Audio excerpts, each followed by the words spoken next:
All right, what's up, everyone? So today, right now, I want to I want to speak a little bit about my ripple effect of what my family's going through. So as everybody knows, if you don't know, go check out my some of my videos, DUI videos that I spoke about. I speak at the high schools. I speak at public events. I speak at raising awareness of drinking and driving. That's originally why I started this video, this YouTube channel. But so I've only gave in like maybe 10% of my story. And now tell you guys a little bit about the ripple effect that we're going through today. And literally just a little bit. So where did I start? So a little bit about our ripple effect. I don't know where to start. There's so much, you know. Me personally, I don't consider myself a victim because I wasn't a victim. I just happened to be in the path of somebody I was driving under the influence. Now, with that said, uh, when all this was going on, we were supposed to, well, the advocates and my county. As a matter of fact, I'll start there. I'll start with my county. And so my county kind of dropped the ball on us. They dropped the ball on us, and they didn't tell us everything except for going after and suing the driver of the car and the owner of the car. And unfortunately, they had no car insurance. None of them had a job. So we contacted lawyers. Pretty much, they told us we can't suck money out of a rock, plain and simple. So that was what it was. We ended up homeless. That was what, because I was the only provider of the house, the only provider of the house at the time. I was a truck driver. I drove semis, and I love working. That's one thing I love working. And since then, I taught myself how to DJ. That's another reason why I made this channel, because me learning how to DJ was part of, after I came out of the hospital from the incident. So with that, there's so much, so much. And so just last week, on the 5th, I had another CAT scan on my femur. My femur still hasn't healed. So we're trying to figure out if it's healed, if it's still not enough to take out my hardware, because my hardware hurts. If it's not healed enough, I don't need a knee replacement. And, so much more. They're talking about wanting to reconstruct my face unless I can deal with it. Craig, honestly, I don't know what my face looks like because I'm completely blind because of the DUI incident. But I know I got big old bolts. So three out of my 4 pallets crushed in my face, and they had to reconstruct my face. Long story short, my jaw sits sideways. A lot of times you guys hear me clear my throat. It's because of the way the drainage is. My nose from the inside, I don't know how to say it. I don't want to say it wrong. But honestly, it is what it is. I can deal with my face being the way it is. My whole right side of my face feels numb. You get a shot to numb when you go get dental work. That's how my right side of my face feels when it's starting to wear off. Constantly, 24/7. And, I was doing some therapy here about a week ago, 2 weeks ago on my shoulder here at home. And I don't know what happened, but, my shoulder has been like bad. I don't know. I don't know what's wrong with it, but hopefully nothing. Hopefully, it's just since, but, I'm supposed to have a 10-hour event tomorrow, when this video hits. So Saturday, which that I had two calls last weekend, I believe, which the one that I was supposed to, last minute event, except I haven't heard nothing. So see how it goes. Hopefully, I turn down an event to accept this other event because they, hit me up first. But which that's gonna hurt, especially the reason why I'm making this video, financial wise. So this my county where I'm at dropped the ball.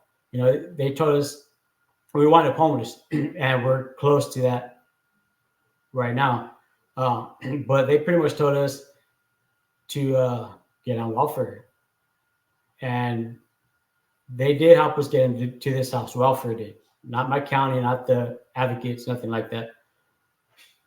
And then, of course, we can't be on welfare because I make too much in my county on my Social Security, which I was making a week when I was working. Now I'm making that a month. But so it took somebody, like I say, I speak at high schools, I speak at public events. It took somebody from a different county, a blessing to us. This person from another county said, you know what? Why did you guys go homeless? There's a lot of help out there. A lot of assistance. You guys should be going. Did your advocates? My family fell. I don't like saying I'm a victim. I'm not a victim of jack shit. But my family did fall victim of circumstances, which we're doing it again. But this person, broke it down to us what I qualify for because we got nothing out of it. We got absolutely nothing out of this incident. Not a penny out of it. So speaking of this event, this person broke down pretty much. So we talking about our advocates didn't tell us jack shit. Besides, get on welfare and go sue I forgot what you call it, the people from the car and the driver, which they don't have nothing. And so, anyways, next thing you know, we get a call from the advocate, and they straight told us, we're not only, your advocates during the whole court system and everything. We were advocates for life all of a sudden. So, they failed us, plain and simple. They failed us. So we've been going through, pretty much falling victim of circumstances again. We've been going through this. We've got our T's crossed, our I's dotted, and going through all this again. And the state that's supposed to help us, one lady's been a blessing to us. This lady's really been trying to help us, but again, this lady's from a different county, and really pushing and trying to help us. And so it's been, over 5 years. And again, thank God for a blessing of a landlord. They can only deal for so long. We don't know how long they can hold up for, but we got all this help coming our way. But is it going to come any time? Our car's up for repo, pretty much hiding it at the moment till we get this help. Which we got this help. It's been sitting on the state's desk for it to be approved by 3-4 different managers. They get to go home every night. To us, we're just a folder on their desk. And if it's happening to us, who else are they doing it to? Is this how they treat their again, I don't like saying it, but this is what the words they use. This is how they treat the people they're supposed to be helping. Let me put it that way. This is how they treat them. We're getting treated like this. I'm pretty sure there's hundreds of thousands of people getting treated the same way. But we have this help coming our way, and it's not getting here because we're waiting for 3 managers to approve it or make sure that all the dots are all the I's are dotted and all the T's are crossed, and boom, we have help that will get us by for a couple months. And we catch up on our rent, pay a couple rent much ahead, catch up on our bills from all these shut-off notices, pay our car, or not pay because, but at least pay a couple months rent, couple months on our car payment. But unfortunately, we're just a folder on somebody's in the state office desk. But we're at the point where, you might as well call the news and tell the news this is what's going on, break it all down, get more details than what I'm telling you guys. Pretty much at our wits' end, I should say. So, every year everybody says, for New Year's, hopefully this year is better than last year's, and it's coming. When, we don't know. But unfortunately, this year we hit it pouring. You know when it says, how they say when it rains, it pours? Well, we hit this New Year's with it pouring. But we do got assistance, that our county failed to tell us about. And now we've been waiting for 6 months, being a paper on 4 managers' desk for them just to make sure everything's dotted and crossed to get this out. And want to know what they told from calling and bugging? What they told us? Wait. You just have to wait. How long do I have to wait? It's been past 5 years.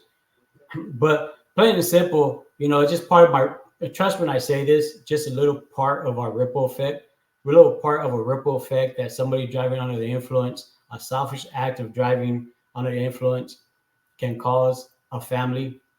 I was blessed to be alive. Plain and simple, you haven't seen none of my other videos. Doctors were telling my family to put a plug on me because I wasn't going to live. I was going to die, plain and simple. Then when I did surprise them and I came out of my coma, they said I wasn't having no brain memory. With all my brain damage, my brain bleed and everything, I wasn't having no brain memory. But I do. I mean, there's so many different things I could talk about that I proved, the doctor's wrong, and I've been proving everybody wrong. This board, DJ board, most DJs that asked to help me learn this board told me it's impossible for me to learn this board. But I do have one DJ that owns his own shop that it's going to help me and believes in me. And I'm grateful for that. I'm grateful for everybody that's helped us throughout the way. I'm grateful for what we do got. Just part of this ripple effect and somebody's selfish act driving, under the influence, thinking, oh, I could make it from point A to point B. And this person was on three DUIs. So from my, this person's, for them, it was like a habit, but it just took that one time. I just happened to be in the path, and that's why we are the way I am. That's why I'm an amputee. That's why my face and my whole left side of my body is full of hardware. And again, I don't know the word for it, so excuse me, but dead people's bones. That's why I took 32 pints of blood just to stabilize me for surgery. 52 pints of blood in all. And trust me, I'm shedding it lightly. And the ripple effects ain't even no joke of this whole situation. So I want to get ready right now to end this story. But before I do, nobody likes being around when I talk about it. So excuse me, I want to yell, or I want to hit the play on my radio real fast because I was practicing. This way somebody could come and okay. So somebody's here right now to kick me off. So remember, you guys, be safe out there. Don't drink and drive. Somebody's going to drink and drive. Please do me a favor. Take the keys, regardless if it's going to cause a fight. You can be saving their lives or somebody else's life. So with that said, you guys, make sure you tell your loved ones you love them before you leave your house because you're not guaranteed to make it home. Be blessed and stay blessed. I'm out, you guys.